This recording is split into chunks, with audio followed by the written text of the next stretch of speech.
Ele como rei, e não atribui a Ele louvores como rei, e nem obedece às suas ordens como rei, porque não tem como rei, mas Ele é rei, e Ele tem um reino, e esse reino tem diretrizes, irmãos, ordens a serem cumpridas, não só cumpridas, mas vividas, porque aqueles que vivem nesse ensinamento, disse Jesus aqui, é feliz, bem-aventurado. Ele começa a dizer. É a cosmovisão aí, André. Exato.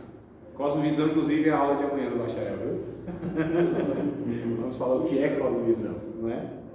E é isso aí. Eu tinha pensado dessa forma. A gente sempre ajuda as pessoas que estão fora. Se esse livro que o André fez é pra gente. Sim. Não conhece. É injusto. É injusto, né, Leandro? Não é injusto É isso? injusto, é verdade, porque quando eu estava fora eu não tinha essa visão. E agora que eu estou dentro, eu tenho essa visão que você passou agora. Olha que cosmovisão. Exato. Leandro, olha que coisa, e os demais irmãos, lógico, olha que coisa interessante. A gente acha que é muito fácil as pessoas entenderem o Evangelho. Não é. É só a gente pegar a nossa vida, irmãos. Para nós isso não fazia sentido, nada disso fazia sentido. Veja se não é uma mensagem de louco, de doido. A gente falar para o cara que não nasceu de novo. Fala assim, ó, Jesus é Deus, nasceu de uma virgem, morreu, ressuscitou o terceiro dia e disse que vai voltar voando para buscar a gente. Não é? É ou não é uma mensagem doida? Vocês não concordam? Então a gente quer que as pessoas assim aceitem isso de boa? Não, amados. Não se deve impor, exigir, querer que as pessoas entendam e vivam o reino de Deus se elas não são regeneradas, se elas não têm a mente de Cristo, se elas não nasceram de novo e têm esse espírito vivificado sobre sua vida, se não tem, na verdade, o discernimento espiritual, se não são pessoas espirituais, porque Paulo diz em 1 Coríntios capítulo 2, o homem espiritual discerne bem todas as coisas, de ninguém é discernido, mas o homem natural não entende as coisas de Deus, e na verdade nem pode entender, porque elas são entendidas pelo Espírito, que é doado para aquele que nasceu de novo, e só é nascido de novo porque o Espírito agiu na sua vida, e ressuscitou este homem, colocou no reino de Deus, colocou a sua palavra no seu coração, o Espírito no seu coração, e lhe fez entender quem é Jesus. Os olhos se abriu, era cego, e agora vejo, como disse o outro, quando viu a realidade desse Cristo. Isso vem pelo milagre que nós chamamos da ação poderosa de Deus, resgatando o homem da morte e do pecado, colocando então nos lugares celestiais em Cristo Jesus, lhe dando o poder de ser filho. Ele foi adotado na família de Deus, e agora tem então esse privilégio de entender tudo isso, que na verdade Deus, Ele é Senhor de tudo e de todos, e como sendo Senhor só lhe resta uma resposta, que é dizer, eis-me aqui, Senhor, né? Eis-me aqui. Então aqui, amados, a gente não pode falar para o outro assim, você precisa ser pobre de espírito. Verso de número 3. Eu estou já falando daquilo que Jesus começou a dizer, né? Verso 1 e 2, então, diz no capítulo 5. Jesus, vendo a multidão, subiu ao monte, assentando-se, aproximaram-se dele os seus discípulos, e abrindo a boca os ensinava, dizendo... Irmãos, a pregação de Jesus nunca é essa maneira que a gente entendeu de pregação. Toda a exposição de Jesus é instrutiva, toda a exposição de Jesus é didática, toda a exposição de Jesus pretende abrir a mente e a alma das pessoas, para que elas compreendam as verdades do reino. Jesus nunca pregou como nós pregamos.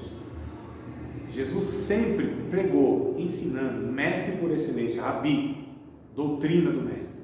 Sempre, irmãos, foi assim. Sempre. Jesus andava ensinando, ensinava andando.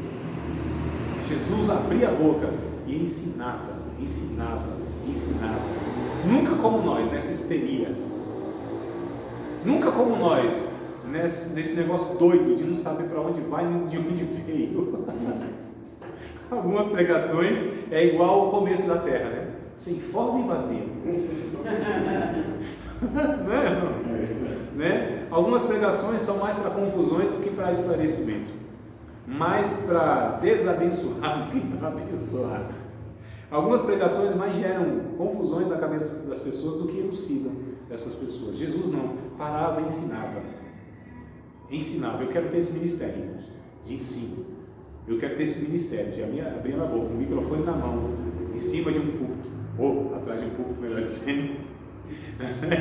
Seja numa praça, seja numa sala, seja numa sala de uma casa, seja numa roda de amigos, seja num aniversário, seja onde for, sempre ter esse ministério de abrir a minha boca e ensinar, instruir, ensinar o caminho, sempre, porque Jesus nos ensinou isso. Paulo fazia assim, Pedro, com todas as imitações, fazia assim, os apóstolos faziam assim.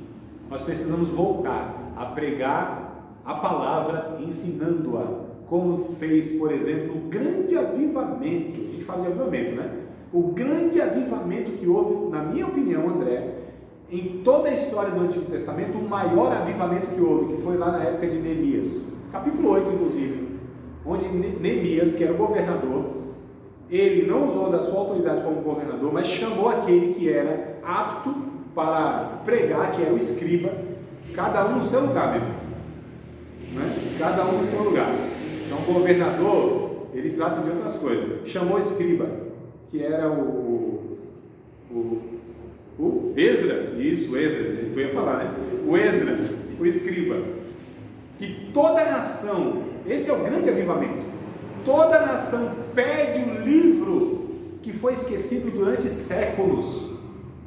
Irmãos, o povo de Deus esqueceu a palavra de Deus durante séculos, e o grande avivamento veio, porque foi o povo que pediu, não foi o pregador que disse assim, eu vou pregar, se reúne aqui, bora fazer um curso de teologia, meu povo. Não, foi o povo que foi atrás do professor, foi o povo que foi atrás do pregador, foi o povo que disse, nós queremos a palavra de Deus, nos ensina a palavra de Deus.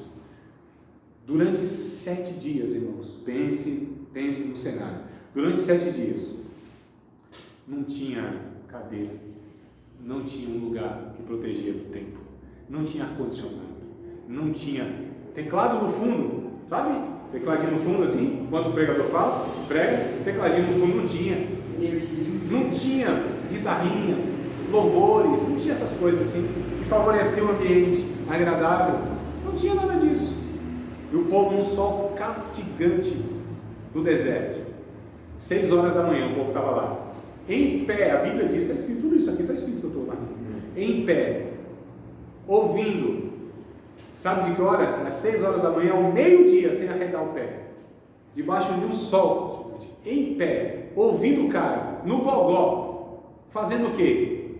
Explicando, a Bíblia diz, explicando a palavra de Deus, fazendo com que eles lessem, entendessem, durante 7 dias, 6 horas diárias, ouvindo a palavra de Deus. Ouviam, entendiam, louvavam a Deus com louvor simples. Amém, amém, amém. Grande avivamento, irmão, que houve. Diferente daquilo que a gente chama de avivamento hoje. Só para fazer uma comparaçãozinha, entendeu? Então vamos lá, verso 3, então começa a sair a doutrina de Jesus, a fala de Jesus. Ele diz, bem-aventurados, felizes são os pobres de espírito, porque deles é o reino dos céus. Primeira coisa, irmãos, Jesus está dizendo, é feliz aquele que é dependente de Deus, que reconhece que a sua vida é falida espiritualmente, que reconhece que não pode bancar a sua vida, que não tem recurso nenhum para sustentar-se diante de Deus espiritualmente. Esse é o significado do pobre de espírito. Martinho Lutero disse, nós somos como mendigos, vivendo dessas migalhas que Deus nos dá. Ou seja, nós não temos recurso nenhum. E Jesus disse, mas vocês são felizes por reconhecerem que dependem de Deus, que não podem bancar a vida de vocês. Essas pessoas são felizes. Ó, é o contrário do que o mundo fala. Não, você tem que ser independente, você tem que ter autonomia, você não tem que depender de nada, nem de ninguém. Conversa de Deus, vai na força das suas capacidades intelectuais, de realizações. Não é não. O mundo não apregou isso? Bem-aventurado gente que depende? Não. Não é bem-aventurança coisa nenhuma, não. Autonomia, não é? O homem sendo autônomo e não precisando de Deus, A mulher não precisando do homem é autônoma também, né? Foi no mercado de trabalho, é autônomo, não precisa mais do homem. E os filhos? Não precisam dos pais não, dão conta. Bando de velho, quadrado, não sabe de nada, desatualizado, não manja nem configurar as coisas aí. Fica no celular assim, ó. Um indicador assim, ó. Assim. A gente já vai percebendo quem está desatualizado. Quando ele não fica assim no celular, fica assim. Não quis ofender ninguém, não. É só os jovens que vêem essas coisas assim que a gente fica desatualizado e tal, né? A gente que fez datilografia na máquina Olivetti, quem fez isso? Levante a sua mão, se confessa o pecado.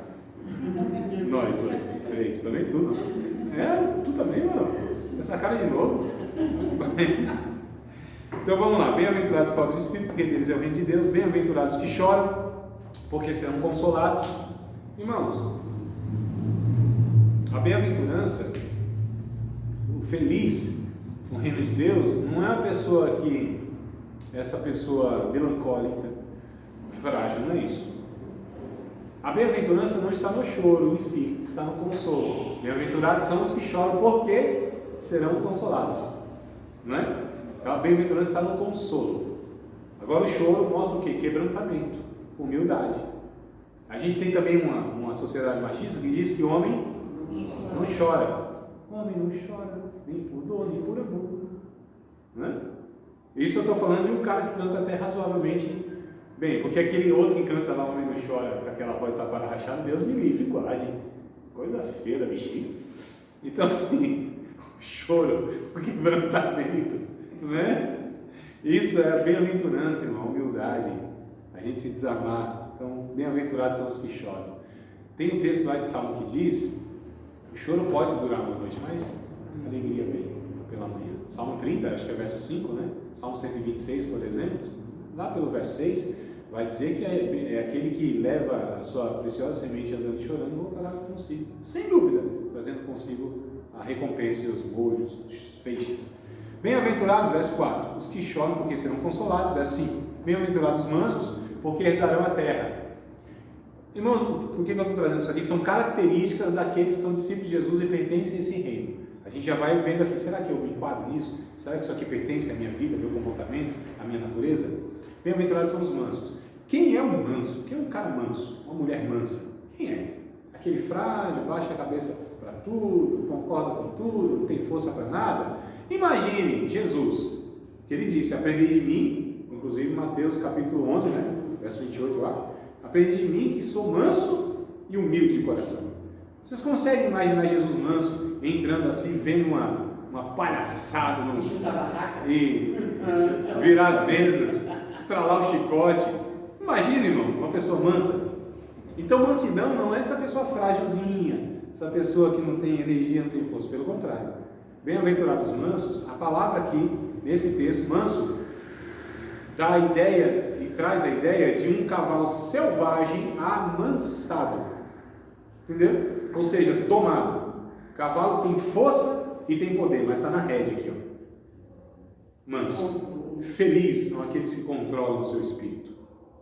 Felizes são aqueles que conseguem controlar suas palavras nos momentos de emoções fortes. Feliz aqueles que conseguem controlar o seu ímpeto para não se precipitar nas atitudes. Feliz aquele que controla sua força e o seu poder e pode fazer muita coisa contra as pessoas, mas não faz, porque é controlado, é manso.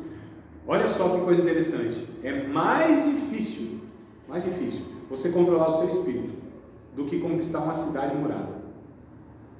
E mais bem-aventurado é aquele que controla o seu espírito, né? Controlar a si mesmo, irmãos, é um desafio absurdo que a gente tem. Nós somos descontrolados. Nós somos pessoas que são destrambelhadas. A palavra é essa, eu tinha esquecido dessa palavra, me veio agora na minha. Essas pessoas que não têm freio na língua. Uns dizem assim: eu não tenho papas na língua. Descontrolado. Não é manso, não é prudente. Eu falo o que eu penso, o que eu quero, a hora que eu quero, para quem quero. Não é manso. Não é isso que a Bíblia ensina. Pronto para ouvir, tardio, não falar. Não é? É isso que a Bíblia ensina. Bem-aventurados são os que controlam, então, o seu próprio eu, o seu próprio ego, Seu espírito controla. Posso fazer, não faço. Só faço o que eu devo, não o que eu quero, não o que eu sinto. Não sou regido pelos impulsos. Isso é coisa de adolescente, coisa de menino, né? Coisa de gente infantil, que não consegue controlar e tal. 2 livros que eu queria recomendar para vocês, se vocês querem saber mais a respeito desse ponto aqui. 2 livros. Temperamentos controlados pelo Espírito Santo, Temperamentos transformados pelo Espírito Santo. São 2 livros diferentes, o mesmo autor, e fala sobre o mesmo tema. Temperamentos controlados pelo Espírito Santo e temperamentos transformados pelo Espírito Santo. Porque quando Deus nos resgata pelo seu Evangelho, nós somos uma pessoa resgatada pelo Evangelho. Em uma pessoa, a personalidade, a temperamento e a caráter. Quando o Evangelho nos alcança, a personalidade é preservada, o temperamento é controlado e o caráter é transformado, mudado. Certo? Esses são os pontos. Personalidade continua. Mesma coisa. Quem é o André, hoje, depois do Evangelho, é o André que era no Evangelho. Estou falando da personalidade. Piadinha sem graça, brinca e tal. Sempre fui eu. Qual o emoji? Fui eu. Temperamento. Aí precisou ser controlado pelo Espírito Santo. Né? Tá controlado. A rédea. E o caráter? Totalmente transformado.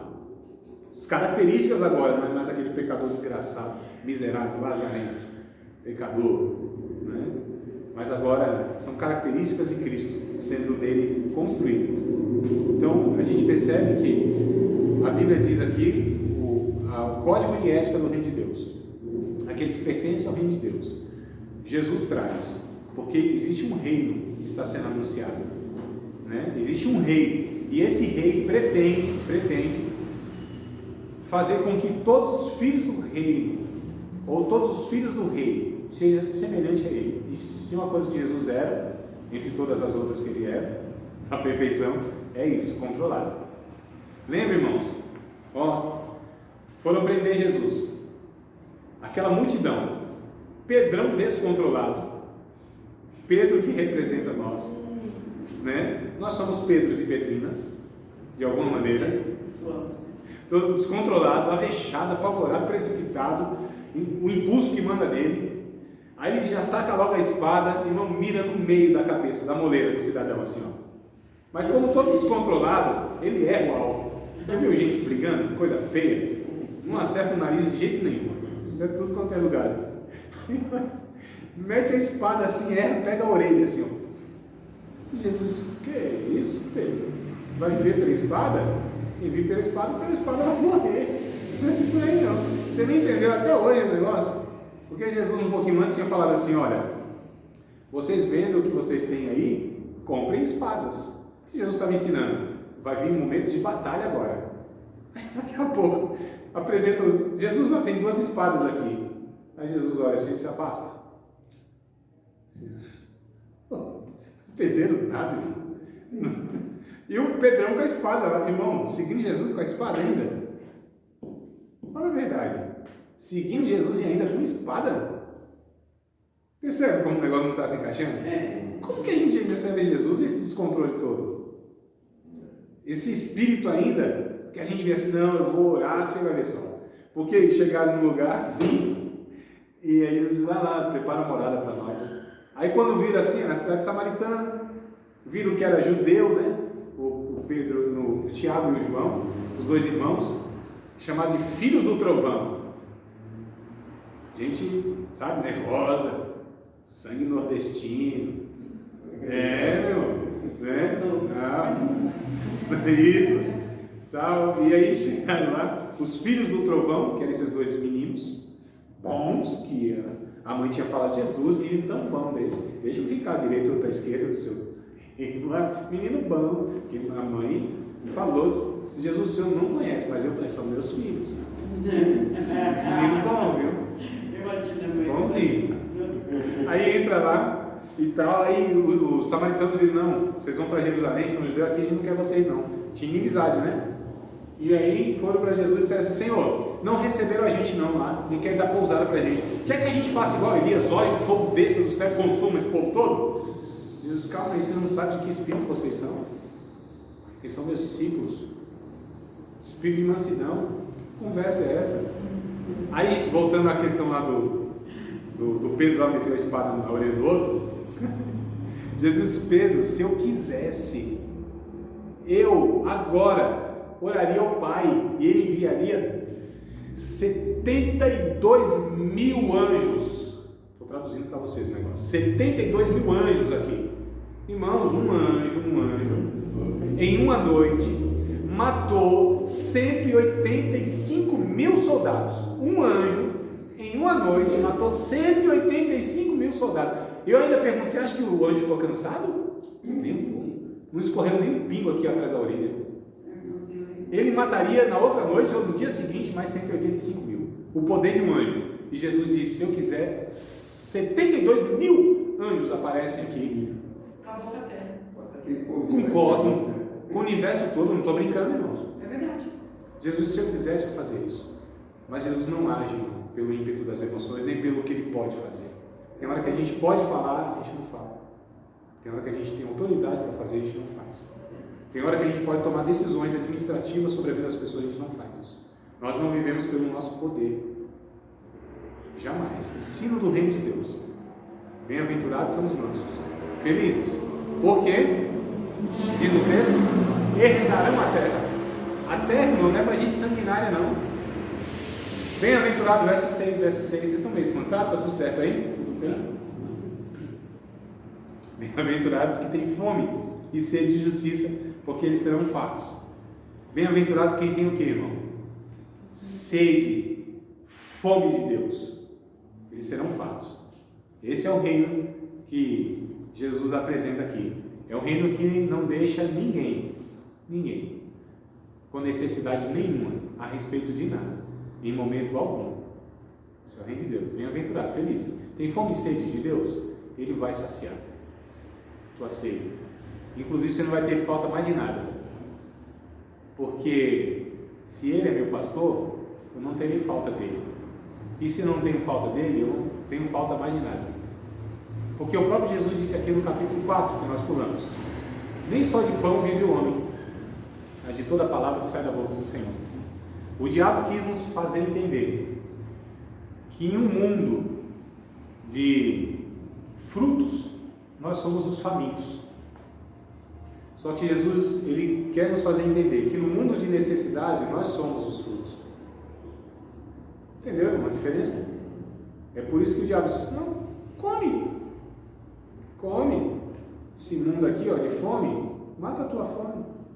Você está no mundo de fome, mata a tua fome. E foram lá e comeram. E o que aconteceu a gente sabe, né? Sabe e sente, e vive até hoje. Agora, no mundo de necessidades, nós não somos os famintos, nós somos a providência de Deus. Do que eu tenho falta? Nada. Agora, quem tem falta, eu sou a providência de Deus para essas pessoas. Porque eu carrego, pertencente a esse reino, eu carrego esse rei e esse reino em mim. E devo ser essa pessoa que pega essas pessoas famintas e necessitadas e traz para esse reino que eu vivo.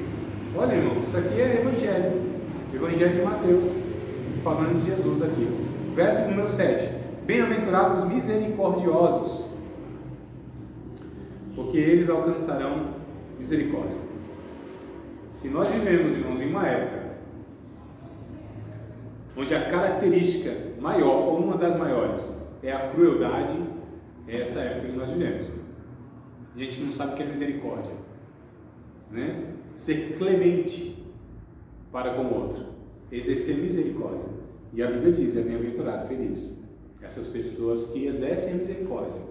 Sabe por quê? Porque eles, quando precisarem, vão alcançar também a misericórdia. E gente que não é misericordioso, quando ele precisa da misericórdia, meus irmãos, é muito triste, não é? Muito triste. Tiago vai dizer que a misericórdia triunfa sobre o juízo. Olha que coisa linda! A misericórdia triunfa sobre o juízo. Então nós precisamos ser misericordiosos diante das pessoas que erram, que pecam. Precisamos. Bem-aventurado, felizes são essas pessoas. Porque nós alcançaremos a misericórdia quando precisarmos dela. Mais cedo ou mais tarde nós vamos precisar. não é nenhuma gouro, não é nenhuma mandinga, não é nenhum, sabe, desejo negativo, mas nós vamos precisar de misericórdia, não só de Deus, mas das pessoas. Então vamos plantar essa misericórdia agora. Verso de número 8, não 8 isso. Bem-aventurados limpos de coração, porque eles verão a Deus. Tem um homem na história chamado George Miller. George Miller. Ele pregava, né, e naquele tempo, isso aí alguns séculos atrás, o meio de locomoção era navio. E indo de um lugar para o outro, no navio, já era muito conhecido, porque fazia essas viagens, né? Era um missionário. E aí um capitão lá do navio, querendo zombar dele, uma certa noite assim, olhou para aquele céu estrelado, limpo, né? E aí disse assim: senhor George Miller, onde está esse Deus que você está dizendo? Porque eu olho para o céu e não vejo, não enxergo. Aí ele disse assim: o senhor também não pode ver Deus. O senhor não pode enxergar Deus, nem pode ver Deus. Porque a palavra de Deus diz, para ver Deus tem que ser limpo de coração. Você nunca vai enxergar Deus com esse coração seu. Bem-aventurados são os limpos de coração, porque eles verão a Deus. Que é uma pessoa limpa de coração, que não deixa acumular sujeira, ressentimento, ódio, raiva. Diga. Fernando Tiago Lopes fala isso. Fala esse texto que você falou.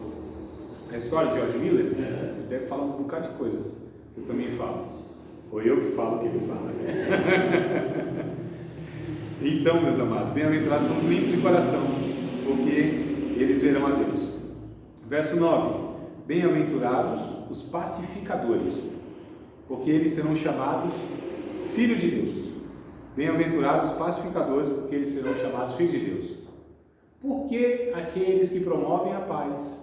Por que aqueles que são conciliadores? Por que aqueles que apaziguam as tempestades?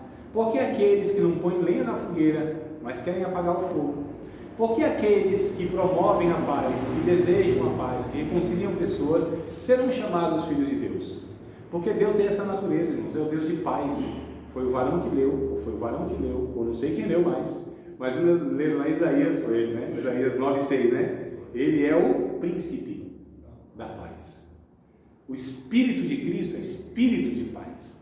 Todo aquele que promove rebelião, que põe lenha na fogueira, que não apazigua as coisas, pode ter certeza que não é o Espírito Santo agindo sobre a sua vida, é outro Espírito, que eu não quero dizer qual é, que pode ser dois, a própria pessoa, o velho homem, ou aquele outro que é perturbado, que causa rebelião e que promove todas essas coisas aí, agindo na vida dos cristãos, inclusive, muitas vezes. Mas os filhos de Deus, eles serão pessoas pacificadoras, terão a calma, a tranquilidade, a palavra que trará a solução para aquela situação e procurará de todas as formas apaziguar os ânimos e jamais pôr mais lenha na fogueira. Irmãos, se uma pessoa vem falar algo para você e essa pessoa quer fomentar, quer fermentar, quer promover, quer fofocaiar, que é a palavra técnica e teológica, né? Quer difamar, caluniar, leve e traz, aquela coisa toda, quem sabe, amados, não é o Espírito de Cristo, não é característica do Filho de Deus. E se isso em nós quer de alguma maneira se manifestar, cuidado, porque a gente está manifestando aquilo que não pertence à natureza de Deus. Verso 10: bem-aventurados os que sofrem perseguição por causa da justiça, porque deles é o reino de Deus. Bem-aventurados, felizes os que sofrem perseguição por causa da justiça, porque deles é o reino de Deus. É por causa da justiça, não é por causa de mau testemunho, não é por causa de fanatismo, não é por causa de outra coisa a não ser pelo reino de Deus, pela justiça. É perseguido? Louvado seja o nome do Senhor, coisa boa. Estão me perseguindo, o que quer dizer que eu estou fazendo a vontade de Deus, quando é pela justiça, lógico, claro, né, irmão? E tem gente, isso aqui é o Satanás, que está aqui no meu serviço. O cara conversa, não faz o serviço certo, chega atrasado, não obedece o patrão. Satanás o quê? É um mau testemunho, né? Aquela pessoa que é antissocial, tem cão antissocial e tem crente antissocial também. Se relaciona com ninguém, fanático, né? Coisa ruim. Aí as pessoas não querem a companhia, também esses filhos do diabo, não se mistura com o filho da luz, é nada. Fanatismo. Tem que tomar cuidado desse negócio. Mas por causa da justiça, coisa boa. Bem-aventurado, verso 11: sois vós quando vos injuriarem e perseguirem, e mentindo, disserem todo mal contra vós, por minha causa. Exultai e alegrai-vos, porque é grande o vosso galardão nos céus, porque assim perseguiram os profetas que foram antes de vós. Olha, irmão, Jesus diz: vocês são felizes por sofrerem, são felizes por chorarem, são felizes por serem perseguidos, são felizes por não tomar o direito seu como seu sempre, são felizes por apaziguar as questões, são felizes por serem limpos de coração, não ter maldade no coração, malícia no coração, são felizes por serem controlados e engolir sapo, cobra, lagarto, papagaio, jacaré, o elefante e o zoológico todo, né? Não leva os desaforos para casa, entendeu coisa nenhuma. Eu vou fazer tudo, deixa lá. Irmãos, felizes são. O Evangelho de Mateus traz Jesus como esse rei soberano, mas que fez tudo isso aqui, ó, e nos recomenda. Eu queria, lógico, falar para vocês de um monte de coisa aqui que está em todo o livro de Mateus, infelizmente não posso, né? Até mesmo nesse Sermão do Monte, queria falar para vocês o restante do capítulo 5, do capítulo 6, do capítulo 7, tudo isso, que existe aqui uma riqueza absurda, tão grande de ensinamento, que se nós vivêssemos, se nós cristãos vivêssemos pautados nesses ensinamentos do capítulo 5, 6 e 7, que é o Sermão do Monte, ia ter uma revolução no mundo, nos parentes, na vizinhança, na família, em nós. Um negócio assim ia ser revolucionário, porque aqui está, irmão, um reino que existe, um ensinamento que é um reino que é de Deus, um reino que é a proposta de uma nova humanidade. Então a bem-aventurança, as boas novas, consiste em dizer que existe uma nova proposta de vida, existe uma forma diferente de viver, melhor de viver, que é a única forma de vida, que é a vida no Evangelho. Então as boas novas quando a gente vai falar para os outros aí, você sabia que tem um jeito diferente de viver? Como assim? Existe um jeito diferente de viver. Se você quer saber, eu te falo, é o Evangelho. Você vai ser feliz. Vai acabar os meus problemas? Não.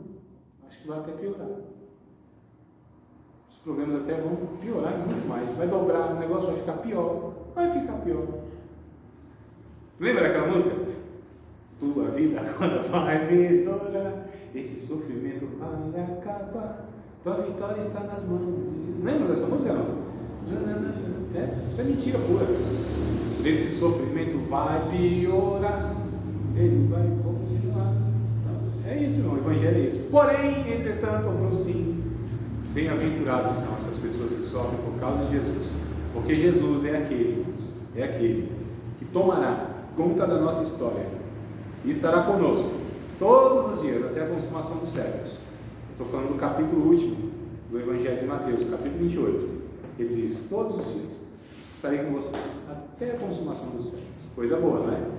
Então isso aí é Evangelho, boas novas, e apresentado no Evangelho segundo escreveu Mateus, Jesus como esse rei soberano, que veio então plantar e implantar um reino em nossa existência. Um reino que começa aqui e agora, inclusive. Aqui e agora, irmãos. Não é um negócio para o futuro, não. É verdade. Terei paz no futuro. Terei alegria no futuro. Terei esperança no futuro. Coisa nenhuma, é aqui e agora. O reino de Deus começa aqui e agora. É o agora sim ou ainda não. Na teologia, né? A gente tem esse. O agora sim ou ainda não. O reino de Deus iniciado, mas ainda não acabado. Mas começa aqui, é possível, sabia? Ser assim, viver assim, desfrutar do reino de Deus. Quando a gente desfruta do Evangelho, então eu quero orar com vocês, mediante essa conversa que nós tivemos aqui. Quase um monólogo. Não foi o diabo, que ninguém falou hoje. Muito bom. Eu quero orar, queridos. Você falou que é melhor não ouvir falar? E eu também. Sabedoria aprende rápido, né? Eu quero orar com vocês, queridos e queridas. Eu quero orar. Mas orar colocando todas as nossas forças nessa oração.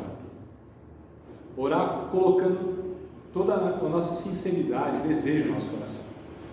Que essa oração seja como a última que nós estivéssemos fazendo. Pode até ser que seja, não sei. Orar como se a nossa vida dependesse dessa oração. É possível que dependa.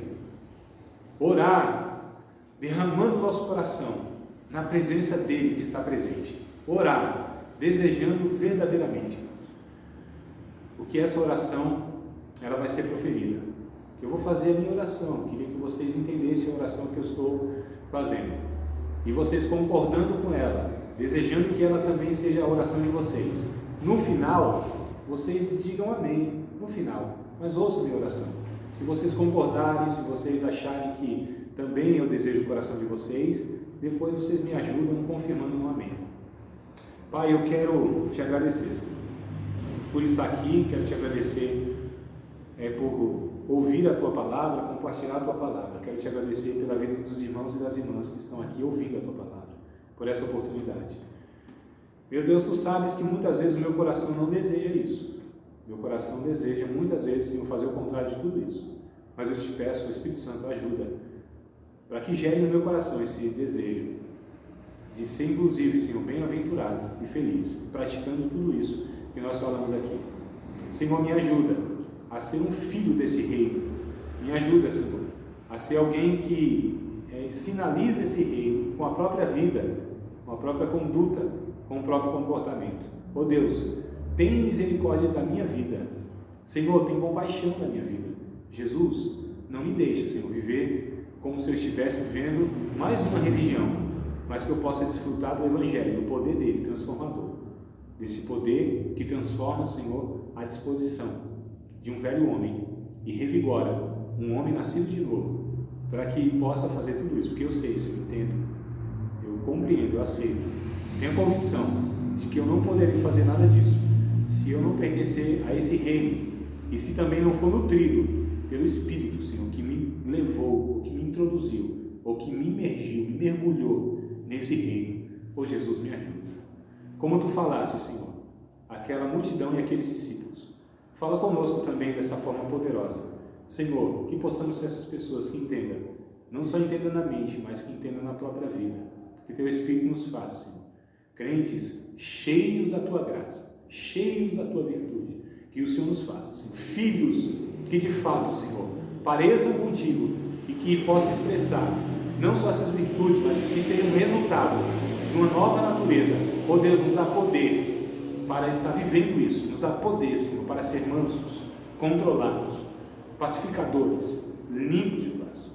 Que possamos entender que na perseguição há uma bem-aventurança. Oh Deus, nos ajuda. Que possamos ser totalmente dependentes, Senhor, do Teu Espírito, do Senhor. Que possamos chorar de quebrantamento. Ó Senhor, não pelos nossos pecados, não pelos nossos erros, não por aquilo que perdemos, mas que possamos chorar, Senhor, de arrependimento, porque pecamos contra Ti, ofendemos o Senhor.